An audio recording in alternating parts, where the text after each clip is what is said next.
Seja muito bem-vindo, seja muito bem-vinda. Estamos aqui então trazendo o episódio 2 da nossa investigação sobre Nova Acrópole, escola de filosofia ou escola esotérica. No episódio 1, a gente tratou do fundador, que é essencial para a gente entender pensamentos de Nova Acrópole recorrentes até os dias de hoje. Apesar do fundador ter morrido em 1991, ele foi quem trouxe todo o pensamento teosófico para a Nova Acrópole, que continua sendo ministrado até os dias de hoje em suas aulas. E hoje a gente vai ver a grande figura que influencia o fundador de Nova Acrópole, Jorge Angel Livraga. A gente entendeu no episódio 1 que ele foi membro da Sociedade Teosófica da Argentina. A Sociedade Teosófica alega que expulsou ele por alguns comportamentos. Ele alega que o presidente da Sociedade Teosófica convidou ele para fundar uma outra instituição. A gente viu que essas alegações são contraditórias, pois se a Nova Acrópole prega que o mestre do Jao, Siri Han, era um mestre ascensionado de alto nível, por que ele ia mandar o Jao fundar a Nova Acrópole e ele mesmo continuou na Sociedade Teosófica até o final da vida dele? E a filha dele também presidiu a Sociedade Teosófica. Se ele acreditava que a Sociedade Teosófica estava decadente e por isso tinha que se fundar uma outra instituição, porque ele mesmo, sendo uma pessoa de grau elevado, como a Nova Acrópole coloca, continuou dentro dessa organização. E hoje a gente vai estudar uma peça fundamental dessa organização, da Sociedade Teosófica, que Nova Acrópole incorporou seus valores para dentro de si, que é Helena Blavatsky, a mestra de Nova Acrópole. Bom, lembrando, tá? Vou deixar alguns avisos de forma bem rápida, já trouxe ele no primeiro episódio da nossa série. Esse material é destinado aos buscadores de sabedoria. Não quero aqui contradizer alguma crença de você, você tem que ter o seu julgamento, a sua sabedoria para saber o que é bom ou não para você, no que você acredita. A finalidade desse conteúdo é um conteúdo educativo, trazendo ao debate público, como a filosofia sempre fez ao longo da história, temas que você reflita, você pense, que você coloque os dados e faça o seu próprio juízo das coisas.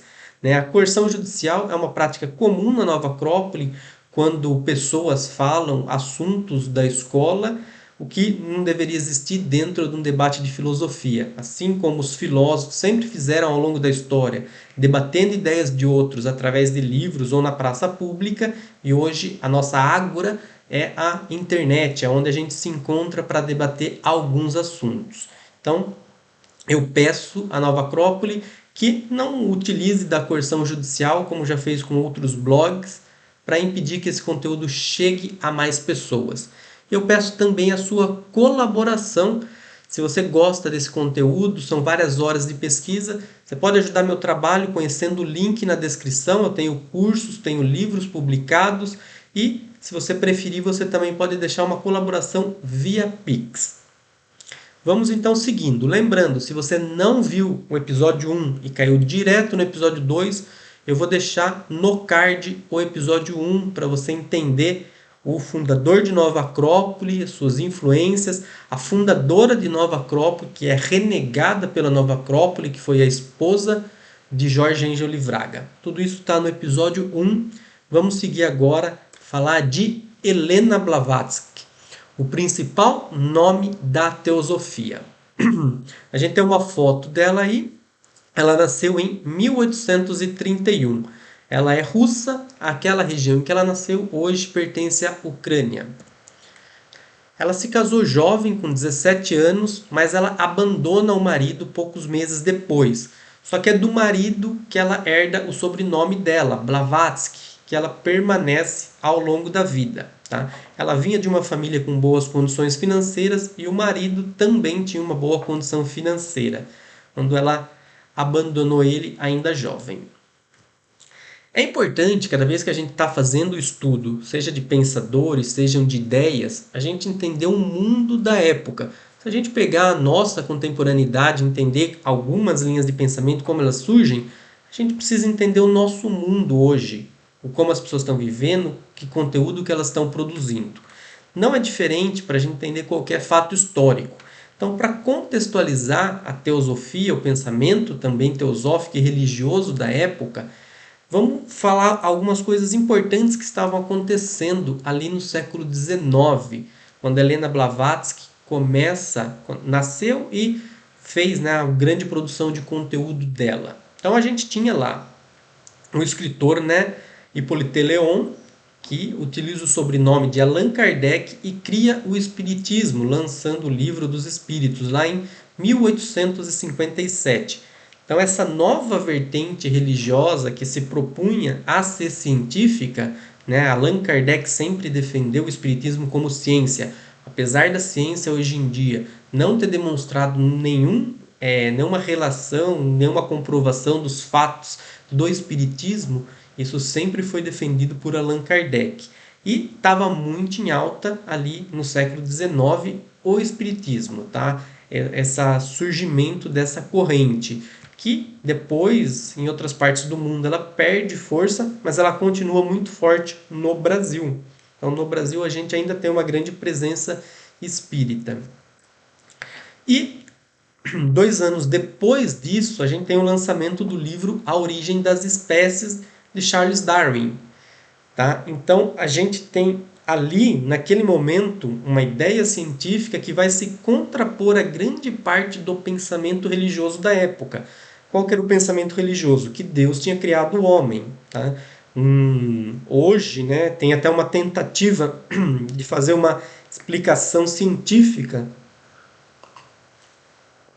chamada de design inteligente, né, uma versão científica do criacionismo.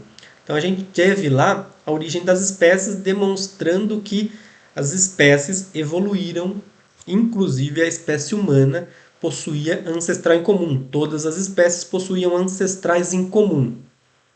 Isso vai entrar em choque com o pensamento religioso da época. Importante a gente entender isso para a gente entender depois como que a teosofia vai tentar de forma religiosa misturar ciência para propor as suas explicações. Também a gente tinha ali outros elementos científicos no final e meio ali do século XIX, tá? O materialismo científico que prega resumidamente que tudo que existe é matéria e suas interações, e a gente tinha o desenvolvimento tanto das ciências naturais, como a gente está trazendo aqui Darwin, quanto também das ciências exatas. Então a gente tem o quê? Um pensamento científico evoluindo que vai contrapor algumas ideias religiosas da época. E aqui não estou fazendo um contraponto entre ciência e religião. O ponto era que até então a religião se propunha a explicar o mundo como um todo. Então a ciência começa a se desenvolver e a ciência vai pegando esse lugar da explicação dos fatores do mundo. A fé não consegue se desligar entre o que é religião e o que é a tentativa dela, que ali já começa a ser uma tentativa vã de explicar o mundo. Ela continua pegada como, ao invés de praticar religião, eu tenho que explicar o mundo também. Então começa a não bater nas coisas.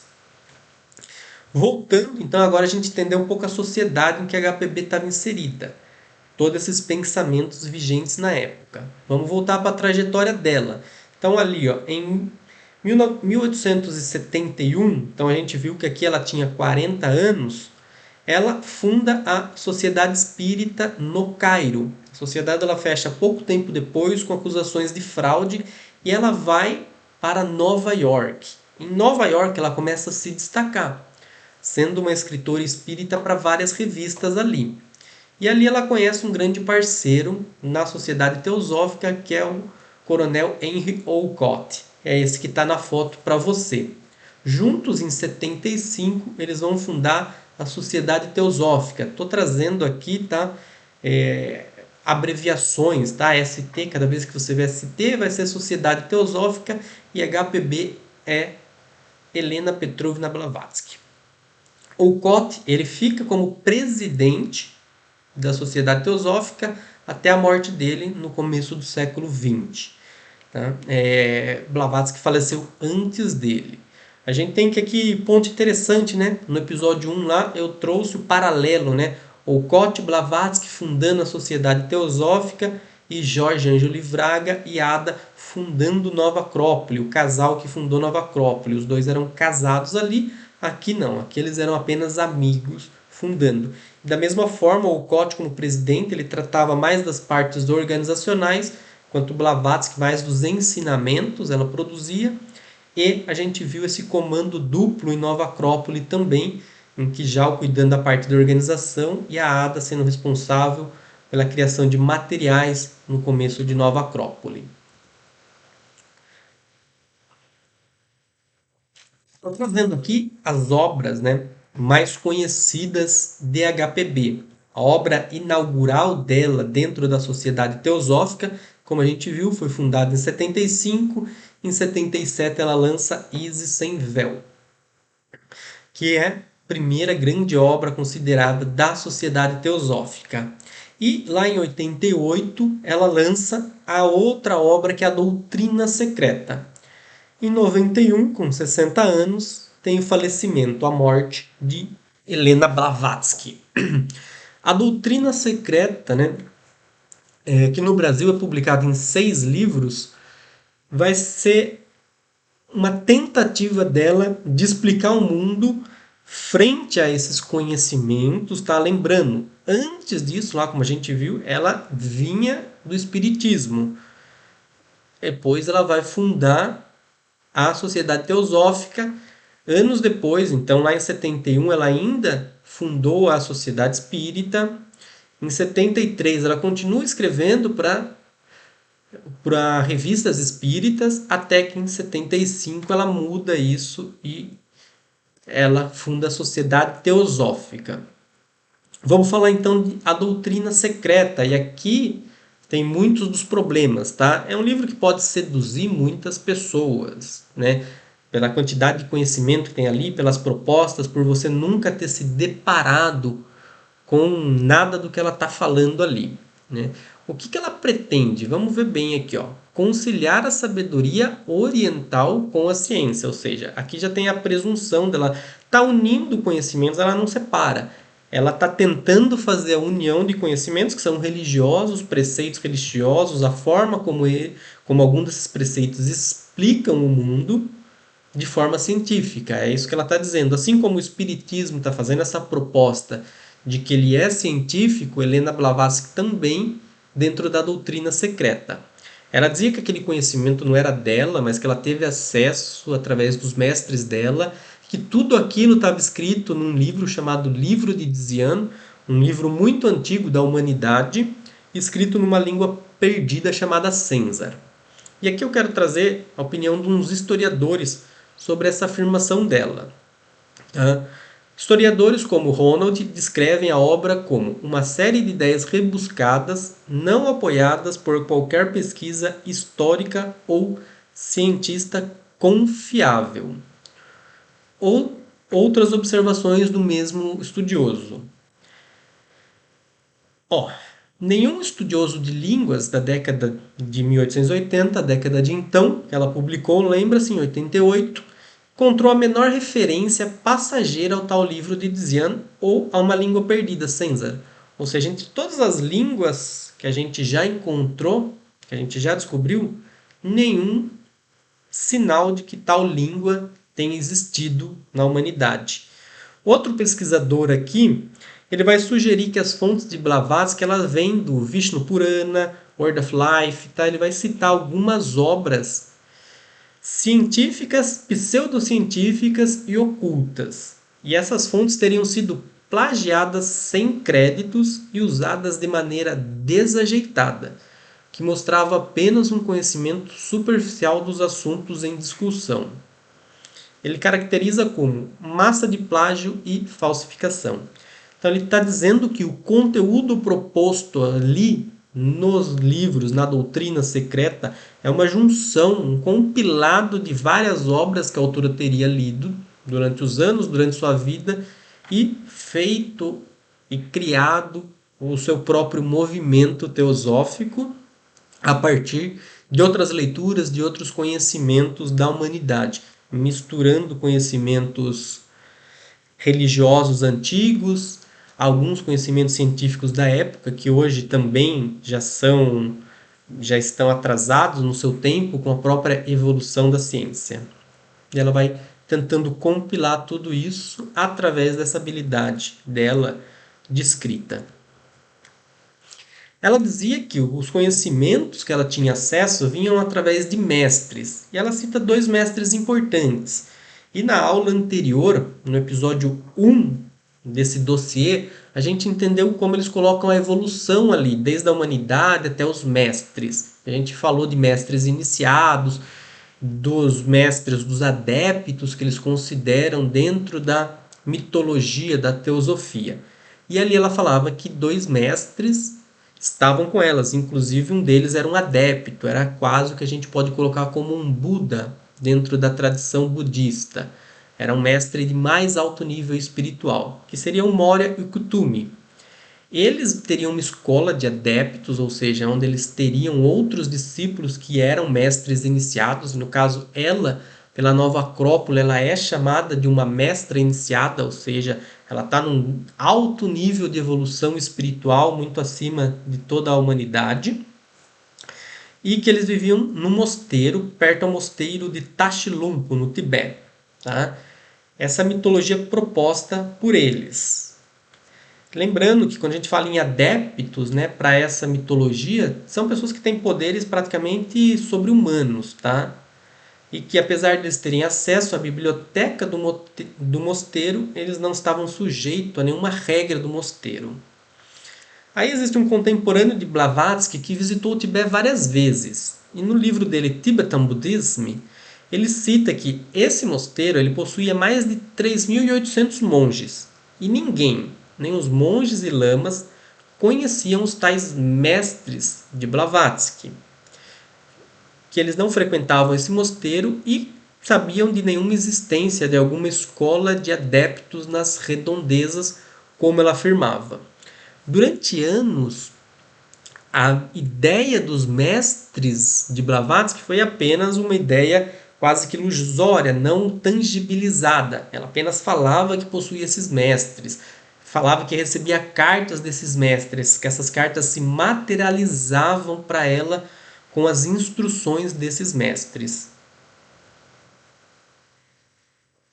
Vamos ver algumas contradições já sobre o trabalho desses mestres aqui, tá? As ideias conflitos entre próprios membros da ST. O Sinnett, ele vai falar que o Kutumi ele é de Punjab, enquanto em Isis Sem Véu, Helena fala que ele é da Caxemira. Então, ambos discordam disso. O Sinnett, nas cartas que ele recebe, tem um inglês ali mais americanizado. Porém, ele diz que esse mestre ele foi educado na Inglaterra. Então, há também uma divergência da forma como é escrita com da onde ele diz que é a origem dele. E aqui, um dos fatos mais relevantes, né? Que muita gente, na Nova Acrópole, talvez você vai se deparar em algum momento com essas fotos, com essas imagens, né? Não essas fotos, esses retratos, essas imagens dos tais mestres de Helena Blavatsky. Porém, essas imagens, elas são um retrato. Ela é um desenho feito por um retratista alemão, tá? Então, o Moria e o Kutumi, essas duas imagens, eles são um retrato feito por um retratista que pertenceu à sociedade teosófica da época.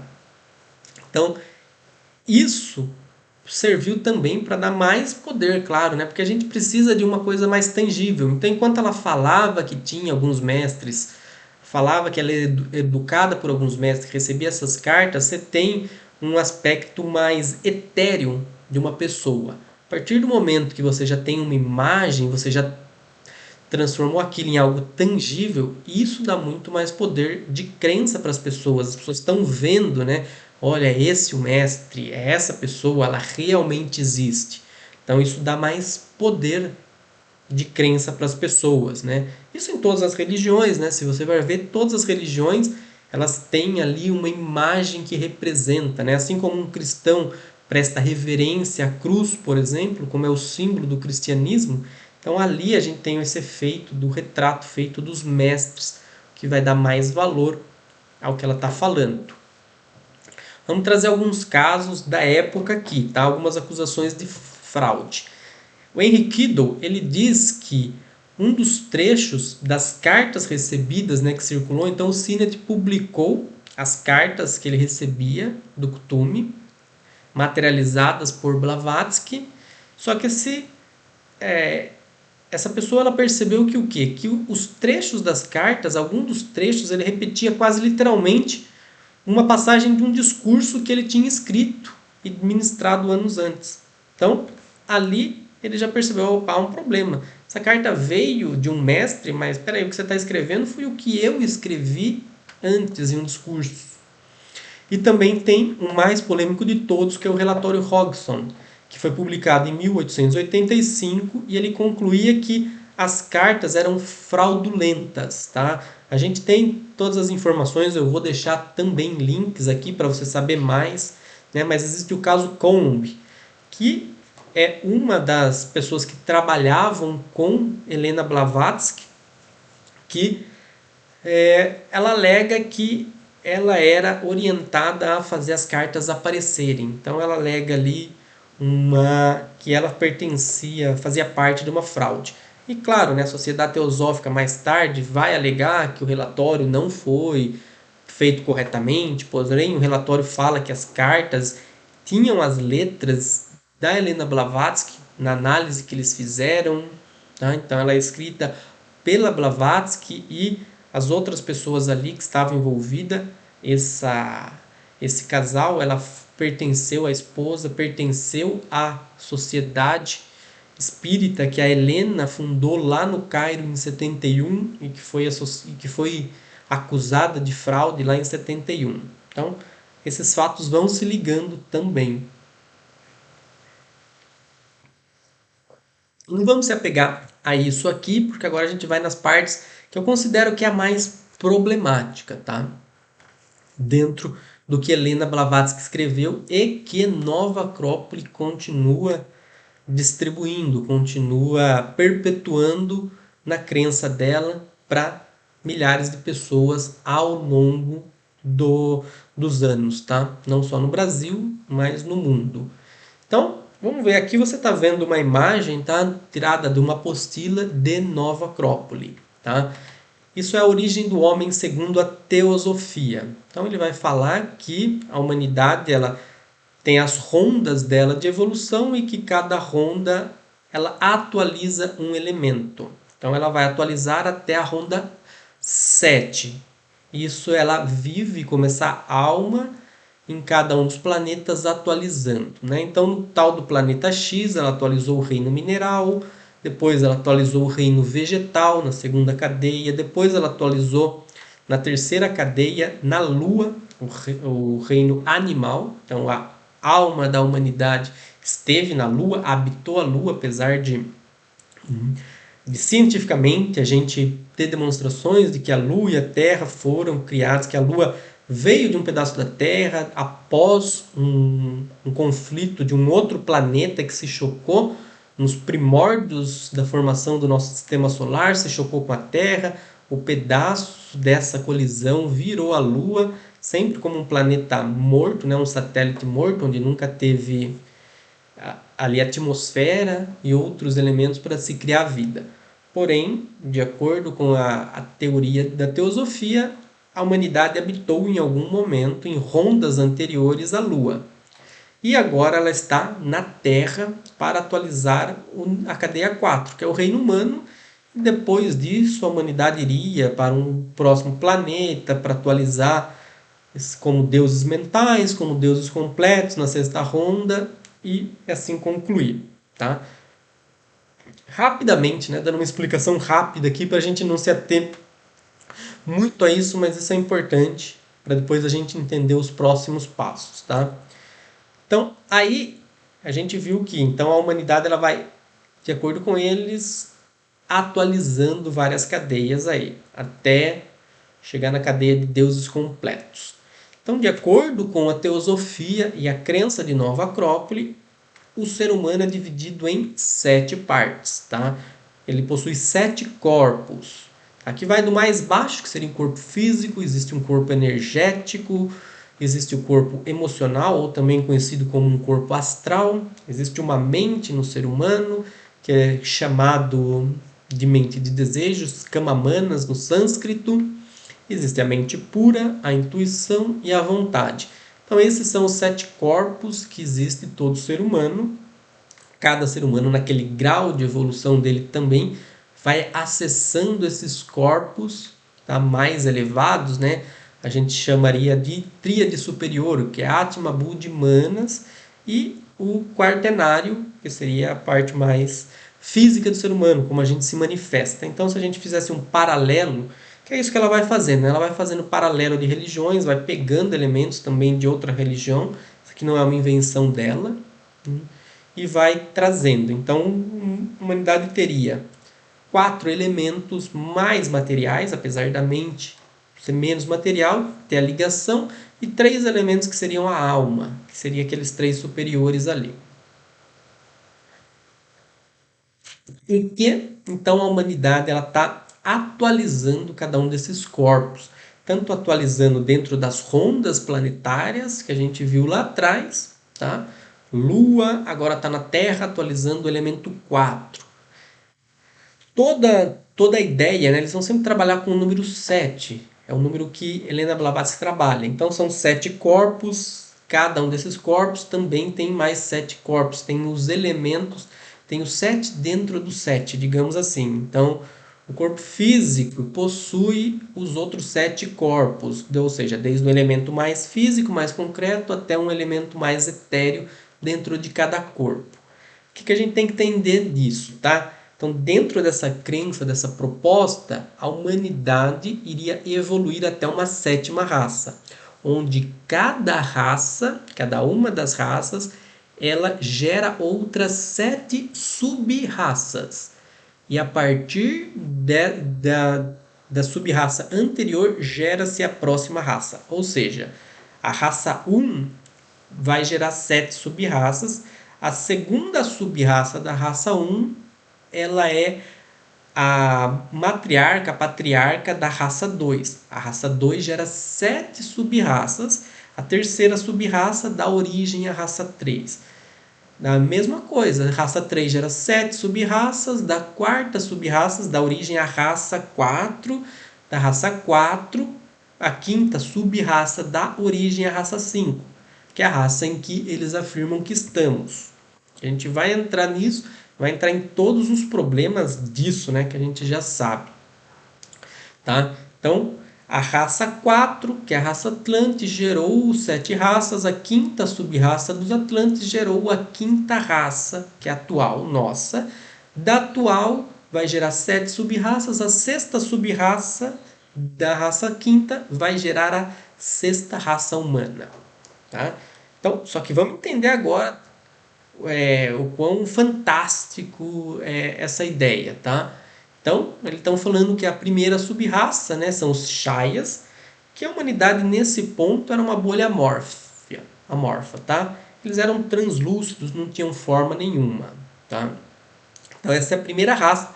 Aqui eles estão propondo que o próprio planeta ainda não havia se formado, pois não havia necessidade disso, já que a humanidade não possui um corpo físico, então a Terra também não precisa ser física para a humanidade existir.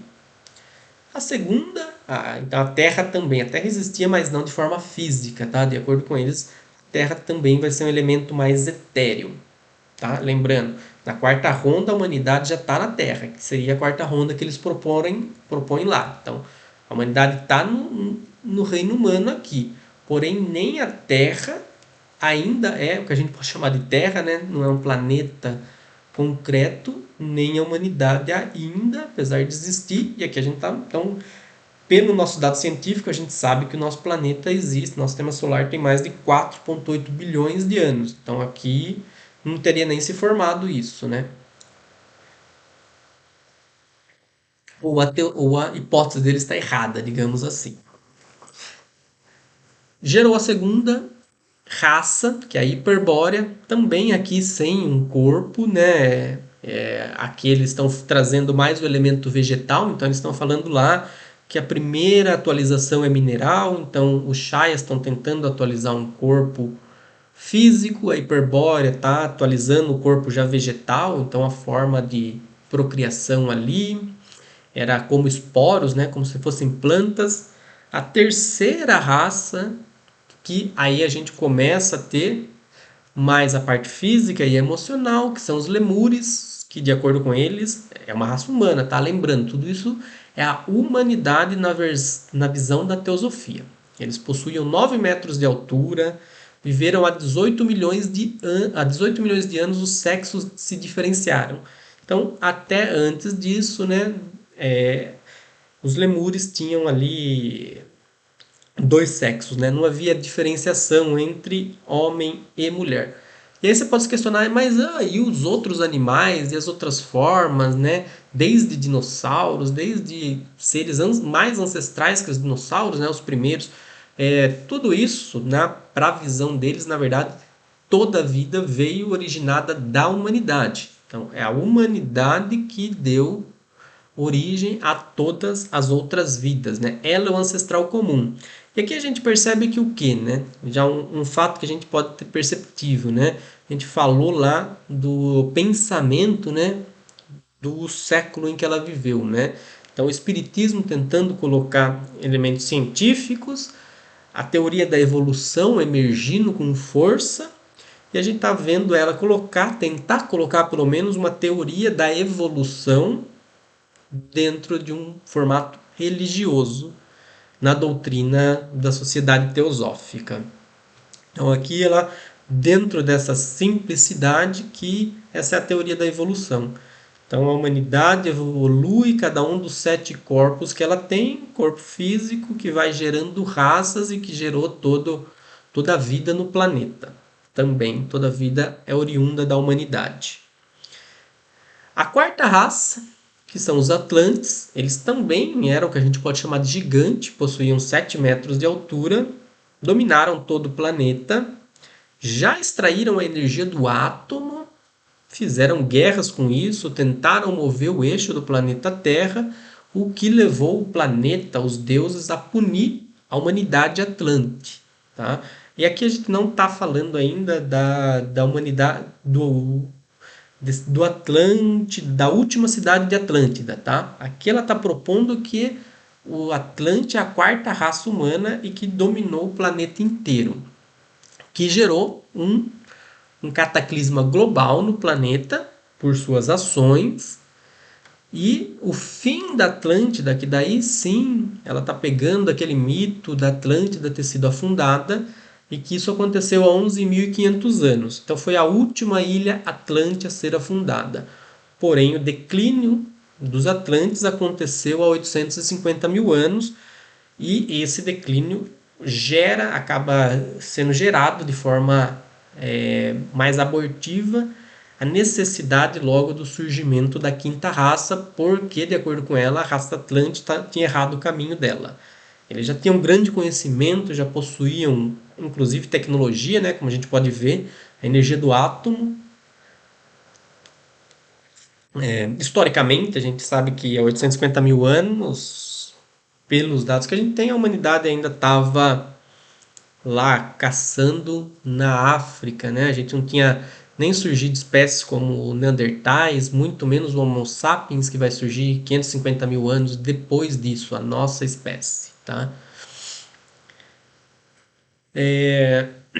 Para eles, até inclusive, existem monumentos restantes, né? A gente pode falar aqui das pirâmides como construções atlantes, tá? Não foi construção nossa como humanidade, tá? Foi construção atlante. Eles não consideram o Homo sapiens sapiens, não.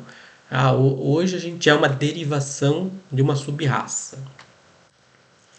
E aqui eu trouxe um trecho da apostila para a gente ver, então, a gravidade disso, né? E aqui, com isso que eu vou ler, tá?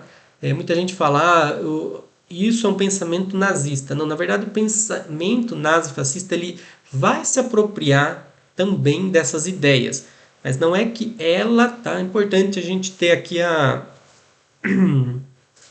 honestidade intelectual. Não é ela que está propondo, né, ou ela que propôs isso, não, é que o movimento também se inspirou nisso, né, na gravidade dessas ideias, dessas acusações, quando vai diferenciar povos, tá? O que ela está fazendo aqui.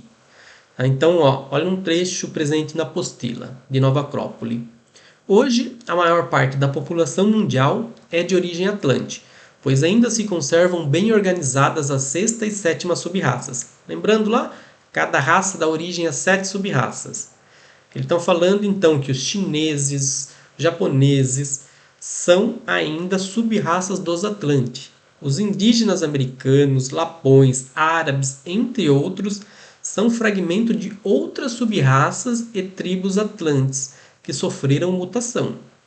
Ou seja, desde a queda lá, de acordo com eles, há 850 mil anos, os Atlantes também foram diminuindo de tamanho, porque eles tinham 7 metros, né? Apesar de a gente nunca ter encontrado um único fóssil disso, né? A gente encontrou fóssil com milhões de anos de animais gigantes, a gente não encontrou um fóssil real de gigante, né? Tirando essas teorias conspiratórias que existem. Isso não surpreenderá muito o leitor se souber que ainda subsistem formas muito modificadas das humanidades lemures. Ou seja, estão falando que a terceira subraça, os lemures, ainda existem e eles são quem? Olha aqui, olha a gravidade disso, pessoal. Olha a gravidade. Constituem os negros em geral e algumas tribos africanas e australopolinésias em especial. Então, os negros não pertencem nem a essa raça que eles estão, que a gente está agora, que a gente vai tratar a seguir, que é a raça ariana. Eles são lêmures, lá antigos, e os orientais e árabes pertencem ainda aos atlantes. Eles também não estão nessa raça. Então aqui há esses pontos, né, problemáticos aqui na afirmação de Helena Blavatsky na Doutrina Secreta e um trecho tirado da apostila da Nova Acrópole que permanece com a mesma ideia divulgando isso. Vamos falar então da quinta raça, que é a raça que a humanidade estaria em seu processo de evolução. E só aqui, só na quinta raça então, que a humanidade desenvolve o sentido do olfato e a escrita. Então, como nesse criacionismo teosófico a humanidade ela vai atualizando cada um dos corpos, então a gente viu que a primeira raça, de acordo com eles, não tinha nem corpo físico, então aqui a quinta ela está atualizando então o quinto sentido. Tá? Então ela atualizou o tato, visão, fala, entende? Agora está atualizando o olfato. Para depois, então a gente ficaria o quinto sentido e depois na sexta raça atualizaria um sexto sentido da humanidade. A gente vai falar disso a seguir também. Olha outro trecho da apostila. A quinta raça. Constituem hoje a assim chamada raça branca e ainda são numericamente inferiores, embora já dominem decisivamente os restos lemúrios e atlantes que, com o decorrer da evolução e novas mudanças da natureza, irão desaparecendo. Ou seja, os negros e orientais vão desaparecer. Apesar da população chinesa, indiana ser gigante, vão desaparecer. Né? Os negros vão desaparecer para todos serem, e aqui olha a gravidade disso, né? Para todos sejam essa raça ariana. Né? Então a gente vê que o nazifascismo ele pega esses elementos. Não é que ela tenha criado esses elementos, mas ela abre margem para isso. Tá? E coisa que continua sendo divulgada para milhares de pessoas através da Nova Acrópole.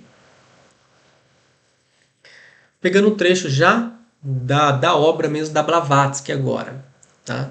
Assim, a humanidade, raça após raça, realizará seu ciclo de peregrinação designado. Os climas vão e já começaram a mudar a cada ano tropical após o outro, eliminando uma sub-raça, mas apenas para gerar outra raça superior, então existe uma superioridade dessas raças no ciclo ascendente, enquanto uma série de outros grupos menos favorecidos, os fracassos da natureza, como ela coloca, irão, como alguns homens individualmente, desaparecer da família humana sem mesmo deixar um rastro para trás. Feito isso, né, então a humanidade estaria nessa quinta raça, parte da humanidade, como ela coloca, uma parte pequena, e essa quinta raça vai dar origem a 6 raças, a sexta sub-raça da quinta vai gerar a sexta humanidade, que, de acordo com ela, na crença da teosofia e de Acrópole, vai ter o poder da clarividência, vai ter um sexto sentido. E na sétima raça humana, o planeta ele já estará velho. Hoje não está velho, né? Tem 5 bilhões de anos, é a idade do meu avô. O planeta estará velho e começará o processo de desintegração. Aqui eu coloquei uma observação, tá, de algo que a gente escuta de acropolitanos mais velhos, diretores, secretários, pessoas mais velhas têm essa crença, né, de, vamos falar de superioridade ou crença de importância, que é o quê? Então, claro que provavelmente isso veio lá do fundador já, né, não é a crença deles, eles herdaram isso, né, essa crença de que a Acrópole, então, ela é vamos chamar um laboratório, e que ali está a sexta sub-raça da quinta raça. Esses humanos, lembra no primeiro episódio que a gente viu a humanidade, idealistas, dentro dessa escala? Então ali estão os idealistas ou pessoas que vão chegar num grau mais alto e que vão gerar da sexta. Eles são então a sexta sub-raça, né? Eles são as sementes para a geração dessa sexta raça que vai surgir num futuro ainda da humanidade. Mas agora eles precisam fazer esse trabalho para a humanidade, para dar espaço para promover a sexta sub-raça. A sexta sub-raça não. Eles são parte da sexta sub-raça e vão dar origem num futuro à sexta raça. Vou trazer mais algumas ideias aqui, tá? Para a gente fechar o vídeo de hoje, já falando de bastante coisa. Quero ouvir o que você pensa, tá? Dessas ideias, desses comentários. Se você chegou até aqui e ainda não deixou o seu like, convido você a deixar o like para fazer esse importante conteúdo aí, essas informações chegar a mais pessoas, a pessoas talvez desavisadas que seguem essas ideias, não porque tem preconceito, alguma coisa, mas porque foram seduzidas por algumas ideias, tá? A gente vê, na maioria das religiões, tem um livro meu chamado Como o Ser Humano Criou Deus, que eu faço um estudo de várias religiões da humanidade, como essas religiões vão criando, né, suas divindades ali. E aqui a gente vê que ela copia, né, a ideia de panteões de religiões. Então, várias religiões possuem vários deuses. Muito comum, é muito mais fácil, a ideia politeísta é até mais fácil, né? Pois uma pessoa ela vai acessar o Deus, por exemplo, da profissão dela, não o Deus maior, único. Então, é muito comum todas as religiões mais antigas serem politeístas, por causa disso é muito mais cotidiano, né? Uma pessoa, um ferreiro orar para o Deus da forja, ao invés de orar para o Deus que criou todo o mundo na visão deles. E aqui ela traz esse elemento do politeísmo para dentro da teosofia, colocando um panteão que ela chama de fraternidade branca, que seriam mestres que estão guiando a humanidade. Trouxe aí o nome de alguns desses mestres, um desses mestres ascensionados da fraternidade branca, por coincidência, é o tal do Moria, que foi o mestre da Helena Blavatsky, um dos mestres que ela alega ter tido. Ele pertencia então como mestre de toda a humanidade, aí está orando, olhando pela humanidade, guiando a humanidade. Outro elemento que ela importa, aqui a gente está falando mais de cristianismo, elementos do judaísmo, elementos também do zoroatrismo, que é a presença do Messias. Então ela também proclama que um Messias iria aparecer para guiar a humanidade. Esse Messias, após a morte, aqui a Helena Blavatsky já estava morta, né? E esse Messias que a sociedade teosófica alegou foi Krishnamurti. Ele foi encontrado por um ex-membro da sociedade teosófica, tá? O Charles. O que acontece? O Charles ele foi expulso da sociedade teosófica por acusações de pedofilia. Porém, quando ele encontrou esse garoto de apenas 14 anos, e ele alegou que aquele garoto era o garoto profetizado por Helena Blavatsky para ser o Messias, ele foi reaceito na instituição e ele, junto com a presidente da Sociedade Teosófica, Anne Besant, foram os instrutores desse garoto que seria o Messias. Então imagine no começo do século XX, a sociedade teosófica vai ter uma importância muito grande no mundo, porque além de, ao longo das décadas ali da fundação da sociedade teosófica, ela tem encantado pessoas de diversas posições sociais, inclusive muitos intelectuais com suas ideias. Aqui, então, no começo do século XX, ela está falando que, poxa, eu estou educando o próximo Messias, o Messias da humanidade. Né? Aí, quando Jorge Ângelo Braga vai fundar a Nova Acrópole, a sociedade teosófica já não tem mais Krishnamurti. Por quê? Porque ele abandona. É o Messias que abandonou. Né? E nas frases dele ele diz o quê? Eu sustento que a verdade é uma terra sem caminho e você não consegue se aproximar dela por qualquer caminho, por qualquer religião, por qualquer seita. Ele abandona com 34 anos a sociedade teosófica e segue o caminho dele, né? Ele continua trabalhando numa divulgação espiritual, só que do caminho dele, sem se propor a ser mestre ou guru, que é exatamente isso que ele propõe, né? Que nenhum caminho, nenhuma seita, nenhum lugar te responde como o caminho da sua própria descoberta, o caminho da sua própria verdade. Bom, se você viu até aqui, primeiro quero deixar meu muito obrigado por você estar aqui, te convidar a se inscrever, te convidar a conhecer meus cursos, meus livros que estão novamente reforçando no link da descrição. Se você quiser contribuir com o canal, tem o QR Code do Pix também na sua tela aí. E no próximo episódio eu vou trazer os símbolos, falar um pouco dos símbolos utilizados pela Nova Acrópole. Essa imagem que a gente está vendo aí, essa águia dourada segurando essa flor de louros, tá? Com alguns elementos, são símbolos atuais que Nova Acrópole utiliza. A gente vai entender um pouco a história dele e os problemas que a utilização desses símbolos gerou, por exemplo, na Europa. Algum desses símbolos aqui, o que remeteu na Europa, o que gerou algumas polêmicas lá. Então, já te convido aí, a maioria das pessoas que estão vendo o vídeo não são inscritos, te convido a se inscrever para poder acompanhar essa série junto comigo. Meu muito obrigado e a gente se vê no próximo vídeo.